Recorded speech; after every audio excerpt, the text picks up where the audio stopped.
Olá, sejam bem-vindos a mais um Psicologia Espírita com Joana de Ângeles.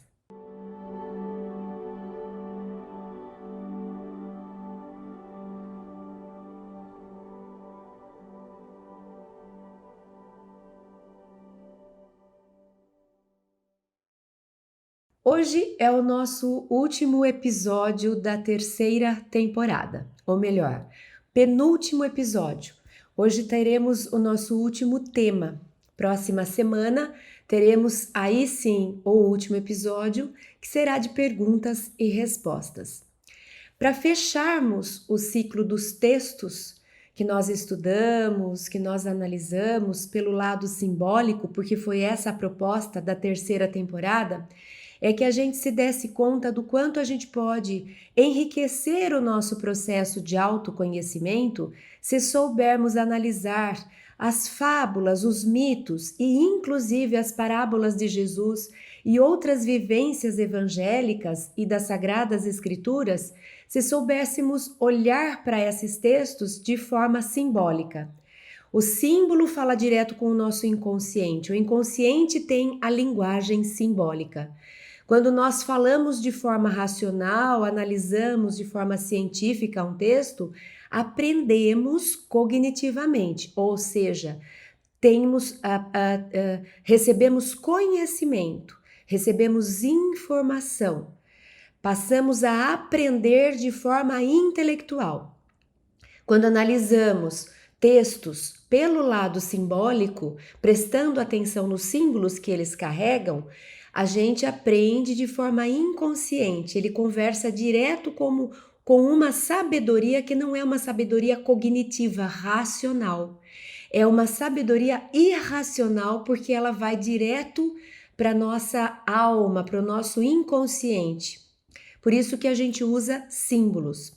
Então nós exploramos mitos, nós trouxemos algumas parábolas e hoje nós vamos falar sobre esses símbolos a partir da última experiência de Jesus aqui na Terra. Eu escolhi terminar com esse momento, esses momentos finais de Jesus. Então nós vamos analisar o que aconteceu, o que ele disse, o que os evangelhos nos dizem, nos falam, e nós vamos tentar olhar pelo lado simbólico, o que a gente pode assimilar, como é que a gente pode, o que a gente pode apreender, como que isso mexe com nossa alma, que tipo de sabedoria está guardada dentro desses textos, desses trechos do Evangelho, no caso de hoje. Então fica aqui o convite para quem não pôde participar de todos, que busquem na plataforma da Mansão, no canal da Mansão do Caminho, os episódios anteriores. É um convite para que a gente treine o nosso ponto de vista, analisando pelos símbolos os ensinos que são ancestrais. E isso nos ajuda no nosso processo de autoconhecimento. O tema de hoje, então, eu chamei de oração do Getsemane, que é esse momento final de Jesus até ele ser preso e condenado e crucificado. Então eu escolhi o trecho que está em Marcos, capítulo 14, versículos de 32 a 43, e diz assim, o Evangelho. E foram a um lugar chamado Getsemane, e disse, Jesus, aos seus discípulos, assentai-vos aqui, enquanto eu oro. E tomou consigo a Pedro e a Tiago e a João, e começou a ter pavor e a angustiar-se. E disse-lhes, a minha alma está profundamente triste até a morte. Ficai aqui e vigiai. E tendo ido um pouco mais adiante, prostrou-se em terra e orou para que, se possível fosse, passasse dele aquela hora. E disse, Abba, Pai, todas as coisas te são possíveis. Afasta de mim este cálice. Não seja, porém, o que eu quero, mas o que tu queres. E chegando, achou-os dormindo e disse a Pedro: Simão, dormes? Não podes vigiar 1 hora? Vigiai e orai para que não entreis em tentação. O espírito, na verdade, está pronto, mas a carne é fraca. E outra vez foi e orou, dizendo as mesmas palavras. E voltando, achou-os outra vez dormindo, porque os seus olhos estavam pesados, e não sabiam o que responder-lhe. E voltou Jesus pela terceira vez e lhes disse: Dormi agora e descansai. Basta, é chegada a hora. É muito rico esse trecho. Ele é curto pelo tanto de informação, de reflexão, de situação que ele descreve, o quanto ele fala com a gente, né? Que experiência. Vamos começar lembrando, né, que Jesus, ele escolheu, ele decidiu vir. Não foi uma vinda compulsória ou não fazia parte do trajeto de desenvolvimento de Jesus vir para a Terra. Ele já tinha superado isso há milhões de anos, sei lá eu, quanto tempo. Jesus já, ele não tem, como ele não tinha naquela época, nenhuma necessidade evolutiva. Ele não tinha que se desenvolver em nada mais, porque ele já era espírito perfeito. Eu e o Pai somos um. Ele já estava nessa condição angelical. Ele é o governante nosso, né, do nosso sistema, do nosso planeta, das nossas vidas. Então Jesus vem para a Terra porque ele decide vir. Ele vem fazer uma tarefa com as próprias mãos, como a gente fala. Faço questão de fazer isso com minhas próprias mãos. Quer dizer, não preciso fazer, não me cabe fazer. Tem uma pessoa que é responsável por isso, mas eu quero mostrar como se faz. Sabe quando a gente vai explicar para um filho ou para algum funcionário alguma tarefa? E a gente diz assim, ó, eu vou fazer e você presta atenção para você saber como se faz. A gente aprende por imitação. Nós temos os neurônios espelhos, que são neurônios que têm justamente essa função de observar o outro para aprender com ele. A gente faz isso na escola. Pro, me mostra como faz, me mostra de novo, deixa eu ver mais uma vez, dá mais um exemplo. A gente precisa que o outro faça, aquele que já sabe fazer, aquele que tem condição de fazer, aquele que já pode fazer. A gente pede para que ele mostra pra gente, eu preciso ver como se faz. Quantas vezes a gente vai fazer uma explicação e a gente fala, chega uma hora que a gente fala, ó, quer saber? Eu estou falando, tá difícil, deixa eu mostrar. E aí a gente exemplifica. Então isso faz parte do desenvolvimento, da pedagogia de Deus. Então é como se Jesus tivesse falado, olha, eu já mandei outros espíritos antes de mim, os precursores, eu já mandei espíritos mais evoluídos para trazerem a mensagem, mas agora tem uma tarefa, tem um aprendizado que eu faço questão de mostrar pessoalmente. Eu já preparei a humanidade, eu já mandei gente antes, eles já foram despertando. No Livro dos Espíritos nós temos os precursores do Espiritismo, Sócrates e outros, que vieram preparar o terreno. E quando Jesus olhou e falou, pronto, acho que agora já tem uma condição, a humanidade já está em condição de receber aquilo que eu preciso dar pessoalmente. Então ele vem. E Jesus, aquilo que ele vive na terra, não era necessidade dele viver. Era necessidade nossa que ele vivesse para que a gente visse como se vive. Vou até repetir isso. Jesus não precisava vir para a terra viver o que ele viveu. Mas nós precisamos e precisávamos que ele viesse viver para que a gente visse como se vive. Então, a necessidade de vir para a Terra, passar por tudo que Jesus passou, viver tudo que Jesus viveu, não era dele, era nossa. Mestre, por favor, fica aqui com a gente um tempo. e mostra pra gente como faz, mostra pra gente como trata as pessoas que são pegas em adultério, ensina pra gente como a gente deve lidar com as riquezas da terra, os tesouros da terra. Conta pra gente se a gente deve perdoar as pessoas ou não. Mostra pra gente como a gente deve lidar com aquele que é diferente de outra raça, de outra etnia. Então Jesus veio e ele foi vivendo, vivendo, vivendo para que a gente fosse observando, observando, observando.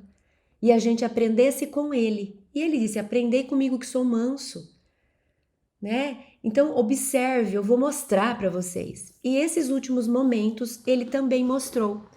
Ele mostrou, faz sentido, né? O último ensino que Jesus nos deixa é como superar grandes calamidades, grandes dores, grandes tormentos. Então ele mostrou na pele para que a gente aprendesse. Como eu faço, Jesus, quando eu estiver em um perigo iminente, quando eu estiver frente a frente com uma doença, com uma dor enorme, com um sofrimento, quando eu estiver prestes a ver uma morte acontecer minha ou de alguém, como eu faço, Jesus? E ele falou: eu vou viver esses momentos, para você entender passo a passo como se vive, o melhor de se viver, como seria esse bem sofrer. E ele se aproxima da nossa humanidade para que a gente se identificasse. Porque se ele falasse assim: "Ah, deixa eu mostrar para vocês como um espírito de luz lida com uma perturbação", não ia adiantar, porque a gente não é espírito de luz. Então, se Jesus passasse pelo que ele passou, como um espírito de luz passa, a gente ia falar: "Nossa, que lindo", mas eu tô longe de conseguir fazer isso. Então ele tem esse coração tão materno, amoroso, afetivo, tão carinhoso, que ele vivia como nós poderíamos viver para que a gente pudesse fazer essa identificação. Ai, como Jesus está fazendo é difícil, mas se eu quiser eu posso começar a testar, a treinar, a tentar. Agora, se ele vem e fala: "Não, sou espírito superior, então as dores da terra nem me abalam. O que me adianta falar isso? Como que eu uso isso para mim? Porque eu não estou nesse nível." Então, quando Jesus vem e sofre como a gente sofreria, só que do jeito alinhado com Deus, o jeito de sofrer alinhado com Deus, ou seja, o bem sofrer, aí ele nos serve de modelo para que a gente possa buscar, né? Possa buscar imitar o Cristo. Então vamos analisar como foram esses últimos momentos de Jesus, porque a gente fala assim: nossa, mas Jesus falou para Deus: afasta de mim esse cálice. Jesus estava querendo pular fora da missão, né, da tarefa. Nossa, mas Jesus falou que ele estava angustiado e que ele ficou triste. E como assim, né? Jesus não estava dando conta. Então, é isso que eu estou tentando dizer. Nós temos várias formas de olhar para isso. Uma forma, Jesus estava vestido com a carne. A carne, ela tem por si só todo um funcionamento que é inerente à natureza humana. Então é óbvio que Jesus experimentava emoções. Jesus não era de gelo, de ferro. Jesus não estava programado. Jesus tinha hormônios, só que eles eram harmonizados.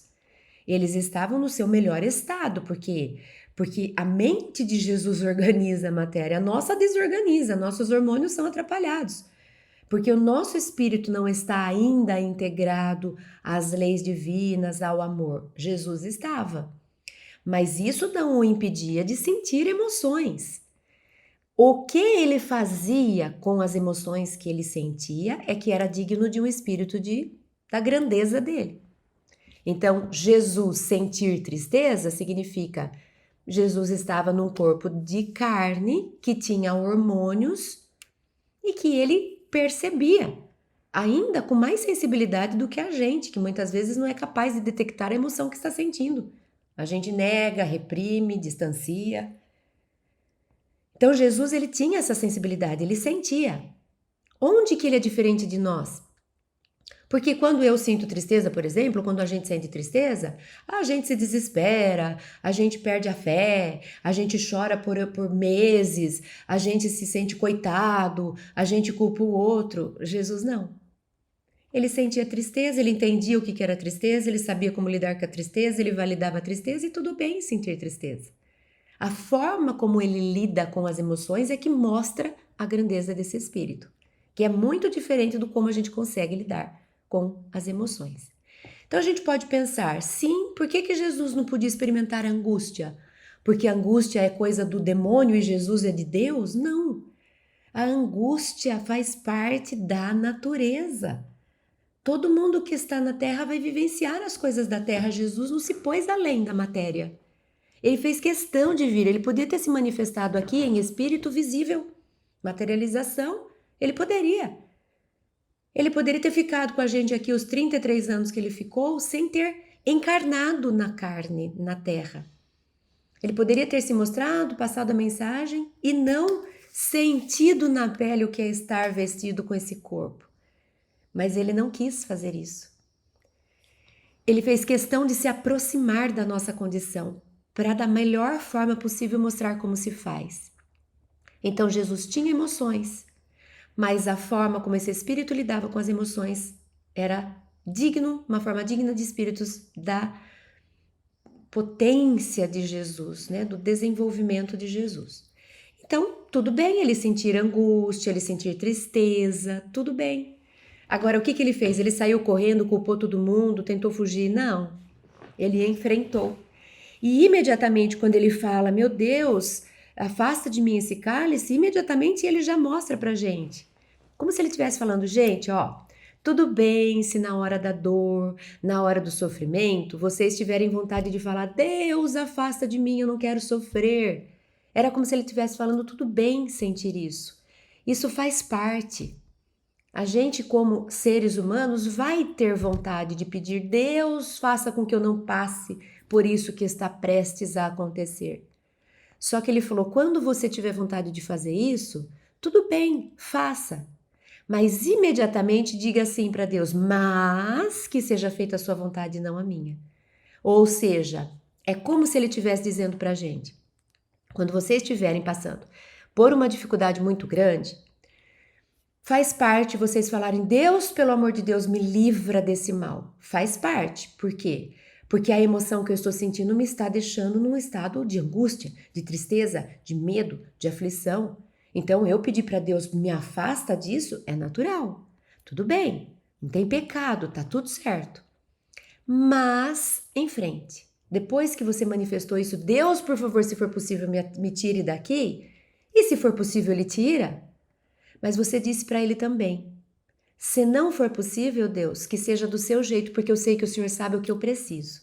Aí vem a fé, a entrega, a validação do quanto eu sei que Deus sabe mais, Deus cuida de mim, Deus é justo e Deus me ama. Então, percebe que é como se Jesus estivesse falando pra gente, ficar triste faz parte, querer fugir do negócio tudo bem, só não fuja. Você sente tudo isso, mas não dê vazão para isso te controlar. Tô triste, tô com angústia, pelo amor de Deus me livra disso. Deus, que seja feita a sua vontade. Se tiver que passar, eu vou passar como ele passou. Então ele mostra pra gente. Sabe o que Jesus mostra? Como é o enfrentamento que a psicologia fala. Como que você lida com as situações perturbadoras da vida. Sente, chora, se angustia, pede pelo amor de Deus para se livrar e enfrenta. A gente faz as primeiras fases e não quer enfrentar depois. Aí a gente fica tentando fugir, dar jeito, reprimir, se distanciar. E Jesus estava dizendo, em frente. Peça para Deus, mas aceite aquilo que Ele trouxer para você. Se tiver que passar, passe, porque isso é crescer. Bom, eu trouxe aqui alguns pontos para que a gente analise esse trecho, então, que eu chamei de a oração que é conhecido como a oração do Getsemane. Primeiro ponto que eu levanto, eu chamei de vicissitudes da matéria. O que eu quis dizer aqui? Eu pus essa foto dessa pessoa levando um tombo, né? Então é isso. A primeira coisa que a gente pode aprender aí com os ensinos de Jesus é que eu estando na Terra, uma hora ou outra eu vou passar por alguma dificuldade. Eu vou levar um tombo, eu vou lidar com uma doença, eu vou ter algum tipo de perda. Tudo isso faz parte. Não vai dar para viver na Terra se isentando de coisas que a matéria faz a gente passar. E esses tombos, esses desafios, a gente fala que são ou expiações ou provas. E elas têm a única finalidade de fazer a gente crescer. Não é punição, não é Deus descontando. Ah, você fez isso na vida passada? Me aguarde. Deixa que eu estou preparando muito bem uma experiência para você. Não, é assim, puxa, você fez isso na vida passada, significa que você não entendeu muito bem essa matéria. Então eu vou preparar uma aula especial, prática, para que você volte nesse tema que você não se deu muito bem no passado e você possa de novo experimentar, olhar, aprender, superar. É isso. Né? Quando eu vou ensinar o meu filho a fazer uma comida e ele se atrapalha todo, eu não falo para ele, agora também você vai ver e eu vou te punir. Eu falo para ele, olha, eu vou pensar em outra forma e a gente volta aqui para a cozinha e nós vamos tentar de um outro jeito para você conseguir da próxima vez. Eu insisto para que ele aprenda. Quando a gente passa por dificuldade, por tombos, por perdas, por doenças, não é Deus se vingando, é Deus insistindo. E a gente só insiste em quem a gente ama. Quando a gente não liga para a pessoa e fala, eu não vou ensinar mais, essa pessoa ela que se vire, mas quando a gente ama, eu não desisto. Eu vou ensinar você, meu filho, quantas vezes forem necessárias, até você aprender. Se você derrubou tudo lá na cozinha da primeira vez, não tem problema, a gente limpa e vamos tentar de novo. E vamos tentar de novo. E o filho pode falar, nossa, mas isso é uma tortura. Eu não consegui fazer da primeira vez, eu não sei fazer. Sabe? Eu tô com você. Você vai tentar de novo, eu te ajudo um pouco mais e você vai conseguir. Isso significa eu estou investindo em você, eu acredito em você, eu quero que você aprenda. Eu não estou te punindo porque você não acertou da primeira vez. Eu estou te dando novas possibilidades de tentar de novo e de tentar de novo. Isso são provas e expiações. Expiações têm a ver com experiências passadas e provas têm a ver com a primeira experiência. Então, a primeira vez que eu chego na cozinha, será que eu vou fazer certo? Será que eu vou fazer errado? É uma prova. Vou ser provado. Vamos ver. Será que vai dar certo? Será que eu vou conseguir? Agora, terceira vez que eu volto para a cozinha, nas outras 2 vezes eu errei, deu errado. Então, é uma expiação, por quê? Significa que eu estou pela segunda, terceira, quarta, N vez tentando.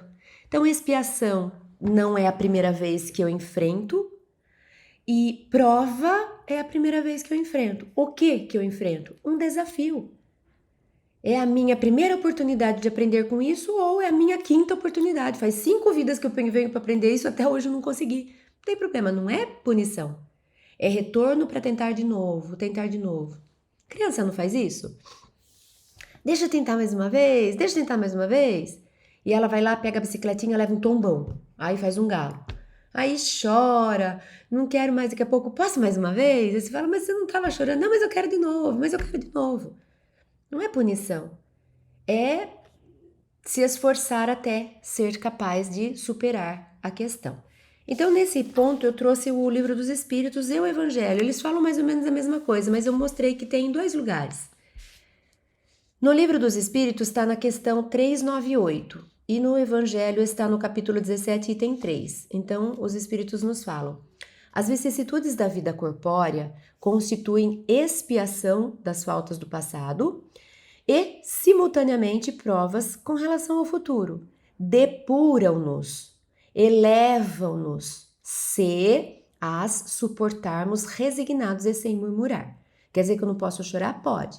Eu não posso blasfemar no sentido de, eu sou um pobre coitado. Não é que eu não posso. Eu posso, mas eu não devo, porque isso não vai me levar a lugar nenhum e vai me deixar mal. Então, para eu superar, quer dizer, eu supero com coragem. Eu não supero me sentindo coitadinho, abandonado, todo mundo contra mim, Deus esqueceu que eu existo. Não. Ai meu Deus, tá difícil, mas eu vou. Chorando, mas eu continuo. Eu tô morrendo de medo, mas eu não desisto. É isso. É isso, eu posso sentir as emoções, mas eu não devo usar as emoções para justificar a minha não ação. Então, o que quer dizer aqui? Vá para frente, enfrente o desafio. Levou um tombo com o osmose da bicicleta? Levanta, sacode a poeira e dá a volta por cima. Isso é aprender com os desafios. E no Evangelho tem, sabe, né, o homem de bem sabe que todas as vicissitudes da vida, todas as dores, todas as decepções são provas ou expiações e as aceita sem murmurar. Ou seja, não fica falando que ele não merece, que Deus esqueceu que ele existe, aceita, porque é desafio que me faz crescer. Então, o primeiro ponto que a gente aprende aí é que a gente passa por aflições. Jesus passou. E Jesus mostrou como faz quando a gente enfrenta desafios, quando a gente passa por dores, por perdas, por medos, por tristeza. Então faz parte da terra as aflições. No mundo tereis aflições. A gente pode fazer como Jesus fazia ao enfrentar essas aflições. Outro ponto que eu levantei é a questão desses 3 vezes, né? O número 3, porque é um símbolo. E eu trouxe isso, por quê?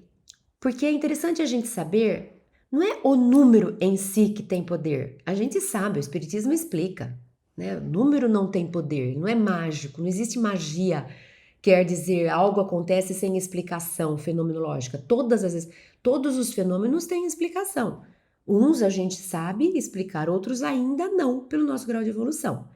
Mas a magia por si, que ofende leis, isso não existe. Então, qual que é a magia? O que acontece com esse número 3 que ele aparece sempre?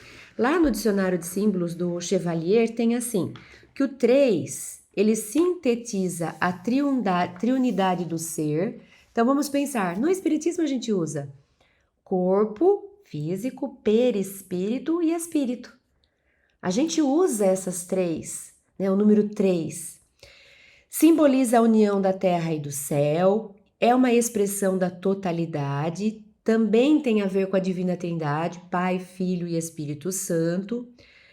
No Espiritismo, corpo, perispírito e espírito. A gente lembra dos 3 reis magos, não era nem 2 e nem 4. A gente fala das 3 negações do Pedro. Então, o número 3 ele volta, ele aparece. E por que ele é importante? Porque ele acabou sendo arquetípico para a gente, ou seja, ele está no mais profundo do nosso inconsciente. Quando a gente vê alguma coisa pela terceira vez, é como se isso despertasse em nós conteúdos ancestrais. Então, ele é significativo para a gente por conta do quanto isso ocupou o inconsciente coletivo. O quanto isso fez parte de todas as civilizações. Todas as civilizações que a gente vai estudar, elas trazem a simbologia dos números, do 3, do 13, do 7. E o que é? O número 7 é mágico? Não. Mas é o que a humanidade pensa a respeito do 7 que faz ele ser diferente. Então, a própria humanidade, ao se relacionar com os números, criou muito simbolismo. E isso está em nós. Porque nós somos herdeiros do passado, de nós próprios e dos nossos ancestrais. Aquilo que lá no passado as antigas civilizações viveram, pensaram, acreditaram, está de alguma forma em nós. Nós acessamos o inconsciente coletivo. Então, quando Jesus traz pela terceira vez, é como se ele, alguma coisa lá no profundo desperta. Então, é uma forma dele cutucar, mexer com o inconsciente. Veja como esse mestre era especial, ele usava de todos os recursos que ele podia. Então, ao trazer pela terceira vez, primeira vez, segunda vez, terceira vez, ele está mexendo com muitas questões de crenças, de sentidos, de significados, de simbolismos passados. A gente está evocando muitos conteúdos do nosso inconsciente coletivo, da nossa ancestralidade. Então, por isso que ele traz, e eu achei interessante, porque já que nós estamos falando de símbolo, voltar um pouquinho para essa questão, porque quantas vezes eu tenho que perdoar o meu amigo, o meu que me ofendeu 7 vezes, 70 vezes, 7 vezes e 7, 7, 70. Que é isso? Por que ele falou 7? De novo, porque ele estava mexendo com conteúdos como se ele estivesse conversando com a gente no mais profundo para registrar no nosso inconsciente.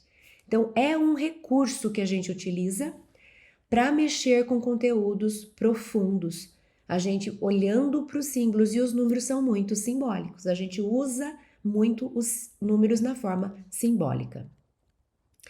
Outro ponto que eu escolhi para destacar: o sono dos apóstolos, dos discípulos, né? E você dormiu, Pedro, você não consegue ficar acordado 1 hora que eu pedi. Então pensa, gente, Jesus estava vivendo os últimos momentos, ele sabia disso, os discípulos não. Os discípulos estavam naquela consciência, ai, tá tudo bem, hoje é só mais um dia, teremos Jesus, Jesus é novo, 33 anos, vai ficar com a gente por mais 30 pelo menos. Eles não estavam com aquela consciência de vamos aproveitar cada minuto do dia, porque eu não sei se eu terei o seguinte. Vamos ouvir Jesus, porque eu não sei até quando ele estará com a gente. Então não é dormir só, literalmente, peguei no sono porque eu estava cansado. É essa consciência de sono que Joana de Ângeles nos fala. Do quanto a gente é desatento. A gente está acordado, vivendo, trabalhando, conversando com a família e ao mesmo tempo num nível de consciência de sono. Por quê? Porque eu não presto atenção em oportunidades ricas e deixo passar. Porque eu não estou no momento presente, porque apesar de eu estar aqui, minha cabeça está no futuro, minha cabeça está no passado. Eu não estou curtindo o momento presente com a minha família. Porque eu fico presa em mágoas. Porque eu não presto atenção porque estou cansado do trabalho, porque as coisas daqui não me interessam. A gente vai vivendo desatentamente. Não só literalmente consciência de sono no sentido de eu estou dormindo, perdi a consciência de dormir, não. Mas porque eu, muitas e muitas vezes, sou como um zumbi. Que vai andando, consumindo, né? Cérebro, cérebro, cérebro. Eu quero comer, comer, consumir, consumir, consumir. Mas não está tendo vida interna. Não está aprendendo, não está compartilhando, não está trocando, não está crescendo. Está só andando como um zumbi que só quer uma coisa, só quer uma coisa. Quantos de nós só quer uma coisa, só quer uma coisa? Uns só querem trabalhar, outros só querem descansar, outros só querem prazer físico, outros só querem, outros só querem. Dormindo, estamos dormindo.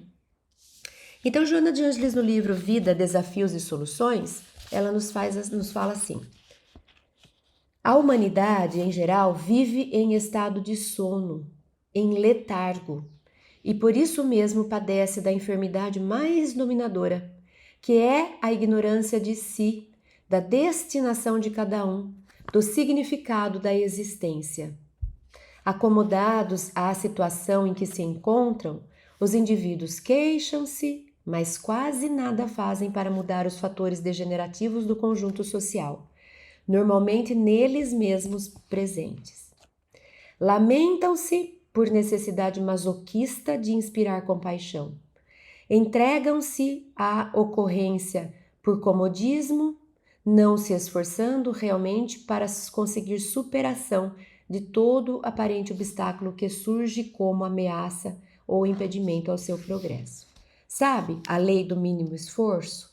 Sabe o jeitinho brasileiro?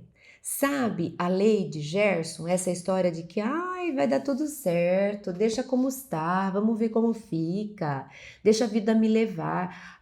Eu não vou me esforçar tanto para quê? A vida acaba logo, vou curtir o que eu posso. Pois é, tudo isso que eu acabei de descrever é como atrasar o seu progresso, como perder grandes oportunidades, como se arrepender amargamente no futuro. Tudo isso. Fica aí deixando passar, porque todo mundo faz, porque eu sou um pobre coitado, minha vida é uma desgraça, que condição que eu tenho? Afinal de contas, eu já trabalho demais, olha só. Fica brincando com isso. Você está no 12 passos para o arrependimento futuro. 12 passos para como não crescer numa existência. E é perigoso, sabe por que que é perigoso? Porque isso está na moda. Um apoia o outro, virou senso comum. Mais valorizado é aquele que ganha mais dinheiro fazendo menos coisa. Ninguém mais valoriza aquele que se esforça, que faz passo a passo, que se sacrifica, ninguém quer. Ah, eu vou ficar uma vida inteira trabalhando para. Qual que é o problema? Trabalho é punição? Segundo o livro dos Espíritos, não é. É mecanismo de evolução. Ah, eu vou ficar a vida inteira trabalhando. Ah, então você não quer ficar a vida inteira progredindo? Você quer fazer o quê? Sentar e desfrutar? A Terra não é lugar de desfrutar. Ainda que eu possa desfrutar dela, mas ela não é essa a finalidade. Eu venho para cá para crescer, para conviver, para aprender, para evoluir, para me conhecer, para me testar, para me experimentar. E isso, trabalho, esforço, disciplina. Não dá para ficar bobeando, deixa a vida levar, porque todo mundo faz isso, afinal de contas o negócio tá tão difícil. Então é essa carinha que eu pus aí, né? Vai para a escola e pronto, faz de conta que eu tô na escola, simbólica, né? A Terra é uma escola simbólica. A gente vem para a Terra e faz isso, ó. Dorme, né? Tô cansado, fica lá esperando cair do céu algum benefício. E a gente fica então nessa vitimização, porque todo mundo faz e acaba adotando um caminho masoquista. Por quê? Porque eu vou sofrer. E vou sofrer porque eu quis. Eu estou criando um caminho de sofrimento para mim. Olha que falta de inteligência. Só porque todo mundo faz. Ah, então eu acabei de perceber que a porta larga e a porta estreita já estão aí. E eu resolvi entrar pela porta larga. Porque é mais fácil, é mais prazeroso. Só que aonde eu vou entrar? No caminho da perdição. Perdição do quê? De mim mesmo, do meu progresso. Nunca a gente precisou prestar tanta atenção, por isso que Jesus diz vigiai e orai. Porque se a gente ligar no piloto automático, a gente vai ser arrastado por um comodismo que está assim pandêmico. A gente outro dia estava num trabalho em escola e conversando, e a gente percebe a postura das crianças, dos jovens. Como isso já contaminou, por isso que eu lembrei, porque parece uma contaminação. Parece que é legal você desafiar, porque eu não faço nada mesmo, eu não estudei mesmo, contando vantagem. E a gente fala, meu Deus, a pessoa não percebeu que ela está falando da própria vida? A pessoa acha que não tem amanhã? A criança acredita que ela pode fazer o que ela quiser, que ela não vai, que a vida não vai trazer as consequências? Ninguém avisou? Elas não têm adultos que convivam com ela para falar, minha filha, meu filho? Que ilusão é essa que você vive? Será que a gente tem falado para os filhos? Deixa eu contar para você o que acontece lá na frente, porque eles não sabem nessa vida. Eles estão começando a vida, eles não têm referência de plantação e de colheita. Será que a gente não deveria contar para eles de experiências próprias? Deixa eu contar para você quando eu desisti disso, o que me aconteceu. Deixa eu mostrar para você o fulano da nossa família que resolveu fazer esse caminho, onde é que ele chegou. Será que a gente não tem alertado? Presta atenção, filho. Ou a gente está vendo os filhos dormindo, consciência de sono. Ah, é assim mesmo, essa criançada não tem jeito, essa juventude está perdida. E a gente está assistindo de camarote. Então precisa desse, acorda, como Jesus estivesse falando, vocês estão dormindo nesse momento. Presta atenção, vigiai e orai. Qual outro ponto que eu trouxe? O poder da oração, a importância da oração. Então veja, Jesus está nos mostrando como passar por um grande problema, como enfrentar uma grande dor, como lidar com a iminência da morte. Então Jesus está mostrando. É normal a gente se sentir angustiado e triste. É normal a gente até pedir para Deus, por favor, me tira disso. Mas a gente deve dizer para Deus que faça a vontade dele e a gente deve se apoiar na oração. Ele está nos dando a receita do bolo de como enfrentar problemas. Então a oração merece ser olhada. E aí eu trouxe do livro Momentos de Saúde e de Consciência, da parte 1, capítulo 13, em que Joana diz: a oração é o recurso mirífico mais acessível para permitir à criatura a comunicação com o Criador. Ponte invisível de energias sutis, faculta a união da alma com o genitor divino, por cujo meio ela aure as forças e a inspiração para os cometimentos difíceis da existência. É como a gente fala na evangelização, a oração é você pegar o telefone e tocar lá para Deus. Eu chamando Deus, né? Buscai e achareis. Então, na hora que eu estiver passando por uma dificuldade, que tiver que fazer um enfrentamento, é óbvio que é a hora que eu ligo para Deus. Eu mando um WhatsApp, eu faço ligação de vídeo desesperadamente. Por favor, venha me atender. Olha para mim, me ajuda nesse momento.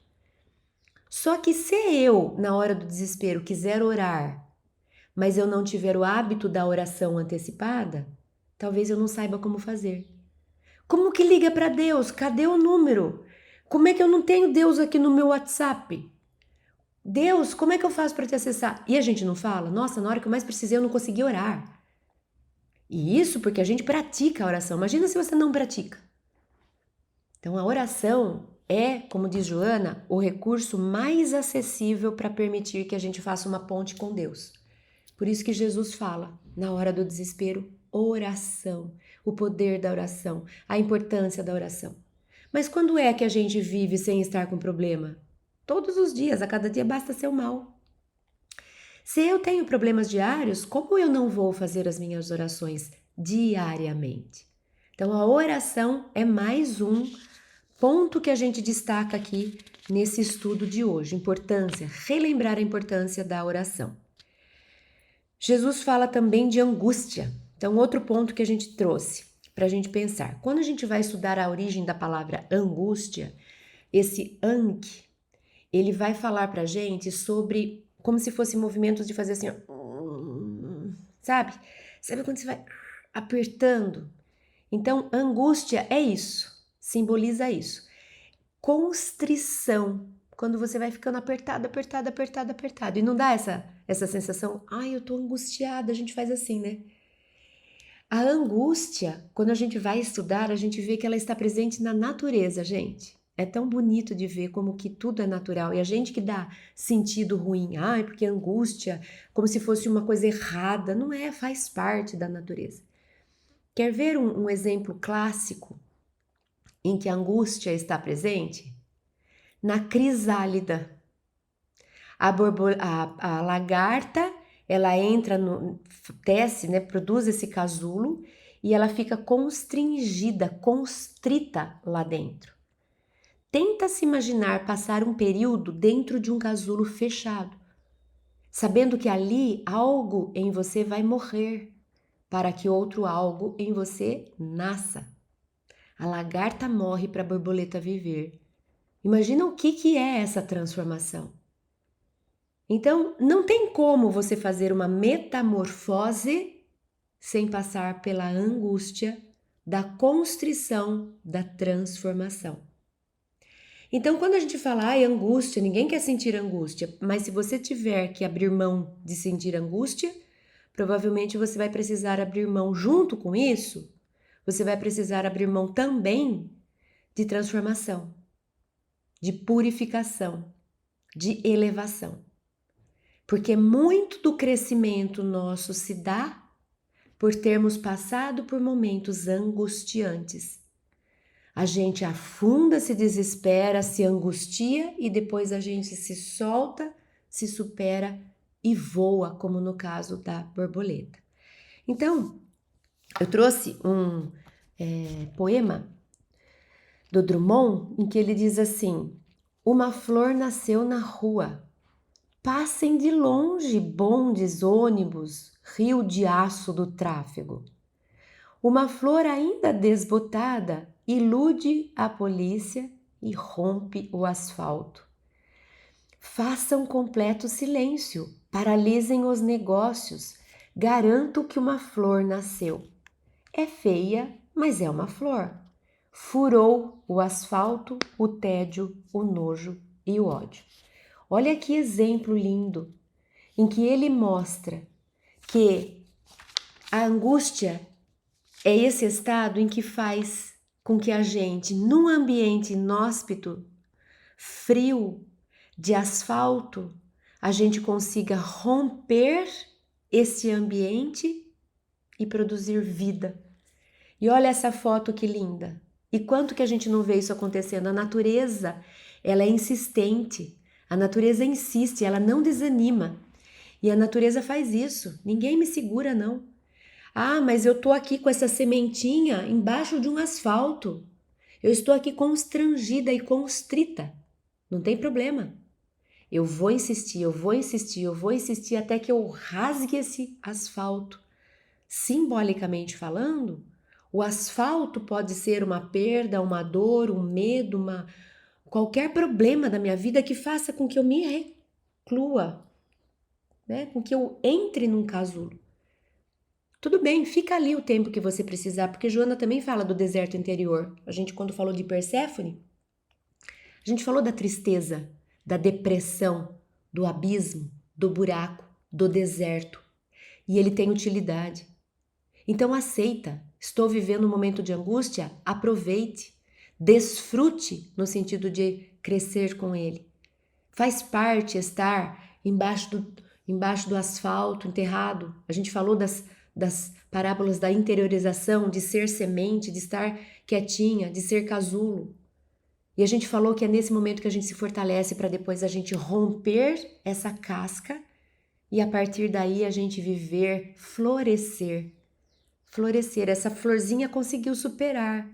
A angústia de estar embaixo de um asfalto, ela venceu, ela achou uma fresta e ela conseguiu sair desse lugar de dentro para reviver, para ver de novo a vida, o céu, o sol. Então, a angústia faz parte da natureza e Jesus veio nos mostrar. Tudo bem se você tiver com angústia no momento de dificuldade, faz parte. Aí eu encontrei nos meus estudos um texto de Joana que eu dividi nesses 3 próximos slides, porque eu achei interessante. Ela fala sobre indivíduos codependentes, indivíduos insatisfeitos e depois de indivíduos ajustados. Esses 3 trechos estão no Momentos de Consciência, parte 2, capítulo 3. Por quê? Porque eu trouxe no sentido de fuga. Quantas vezes a gente vem vivendo dificuldades, a gente prefere fugir? E aí a gente foge de várias formas. Por exemplo, como indivíduos codependentes. Ou seja, sabe aquela parte de a carne é fraca? Significa eu tenho minhas tendências. Eu ainda estou na matéria. Eu tenho os meus conflitos e complexos. Então, muita atenção, porque eles podem vir e eles podem me levar a uma fuga. Ah, eu não vou enfrentar isso, não vou enfrentar isso, está muito difícil e eu quero fugir. E tem várias formas das fugas psicológicas, né? Então eu trouxe esses textos, vamos lê-los.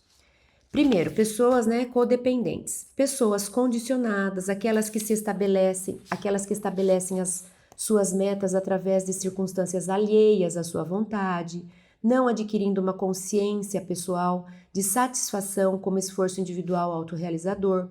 As suas aspirações estão fundamentadas nas possibilidades de outrem, nos fatores ocasionais, e afirmam que somente serão felizes se amadas, se realizarem tal viagem, qual negócio, etc. A falta de confiança em si mesmas proporciona-lhes o desequilíbrio desagregador da saúde e mais facilmente, em média, são acessíveis ao câncer, atingindo um obituário maior do que aquelas que se demoram nas outras áreas. Como que eu fujo nesse sentido de ser codependente? Não assumindo a responsabilidade pela minha vida.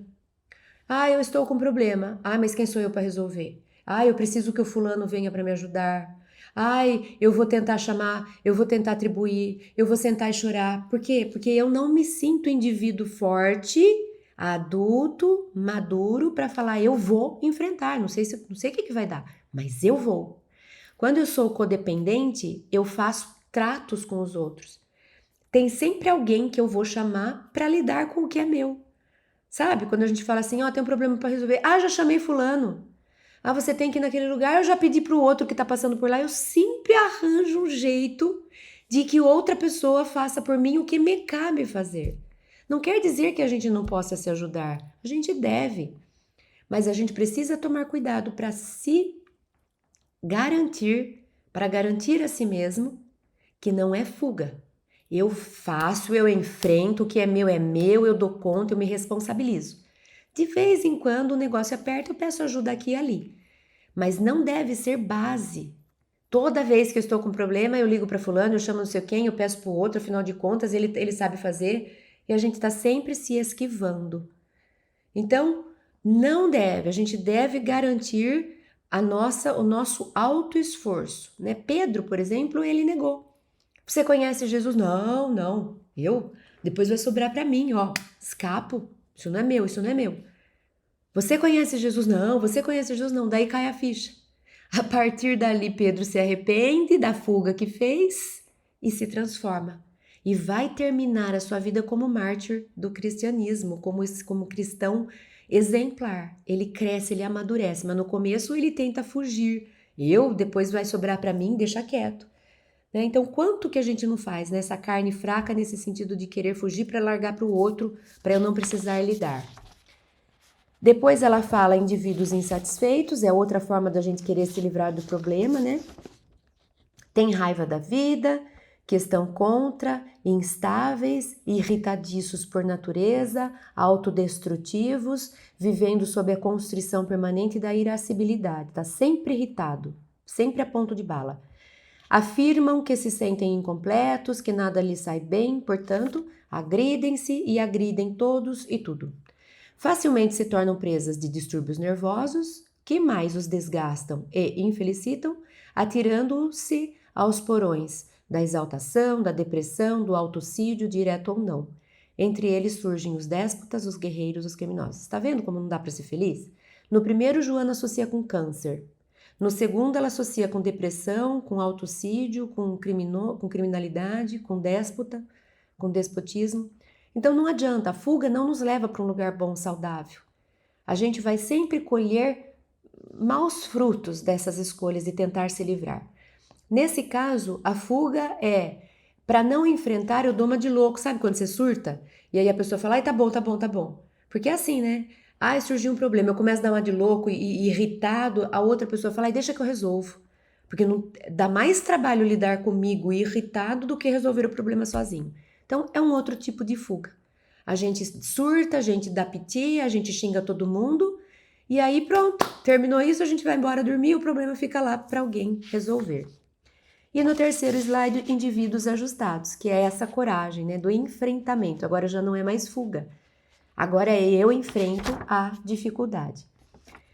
Autorrealizadas, tranquilas, confiantes. Certamente o seu é um número reduzido, tem poucos, diferindo grandemente dos membros que se encontram nas faixas comportamentais anteriores. Gente irritadiça, que foge, que põe a culpa no outro, tá cheio. Essas pessoas ajustadas são candidatas ao triunfo nas atividades às quais se dedicam, tornando-se agradáveis, sociáveis, estimuladoras. Os seus empenhos são positivos, visando sempre ao bem-estar geral, ao progresso de todos. As suas lideranças são enriquecedoras, criativas, dignas. Desse grupo saem os fomentadores do desenvolvimento da sociedade, os exemplos de sacrifício, os gênios criadores, os buscadores da verdade. A gente pode falar que são os apóstolos depois que Cristo morreu, que Cristo foi crucificado, que Cristo desencarnou.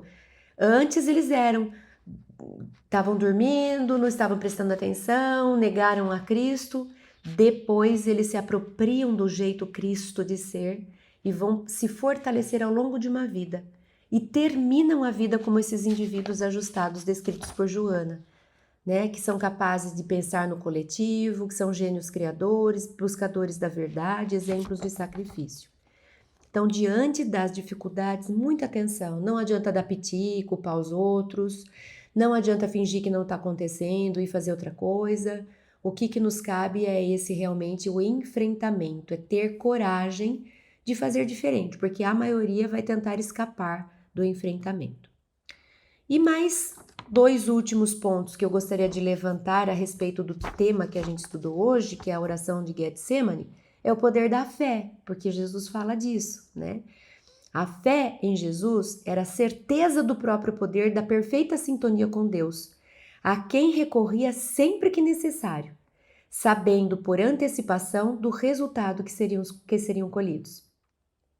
A fé é a força que se irradia como energia operante e, por isso, consegue remover as montanhas das dificuldades, aplainar as arestas dos conflitos, minar as resistências que se opõem à marcha do progresso.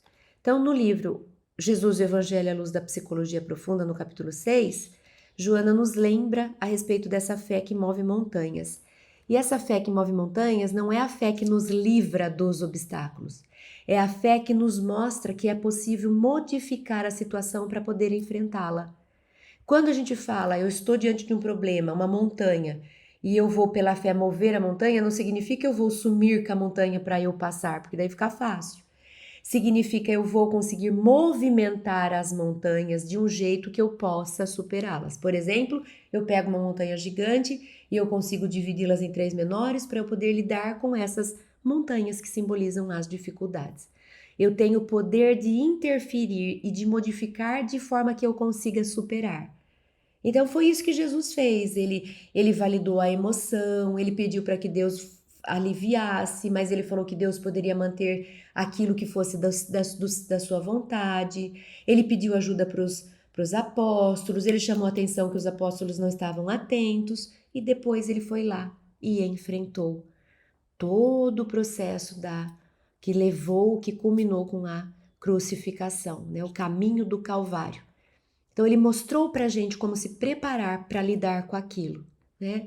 Então, a fé é essa comunicação com Deus que vai nos dar condição interna de superar os grandes desafios das nossas vidas. E, por fim, a questão da própria caridade, que é esse amor pelo coletivo que Jesus fez. Tudo que Jesus fez foi por amor, foi por caridade, foi por amar a nossa humanidade. Então, agora eu fui lá para o Livro dos Espíritos, Allan Kardec, questão 893. Qual a mais meritória de todas as virtudes? Todas as virtudes têm seu mérito, porque todas indicam progresso na senda do bem. Há virtude sempre que há resistência voluntária ao arrastamento dos maus pendores. Sempre que eu tiver vontade de fazer alguma coisa que vai ou me prejudicar ou prejudicar o outro e eu consigo resistir, eu incrementei um pouco de alguma virtude. A sublimidade da virtude, quer dizer, qual a maior de todas, porém, está no sacrifício do interesse pessoal pelo bem do próximo, sem pensamento oculto, sem segundas intenções.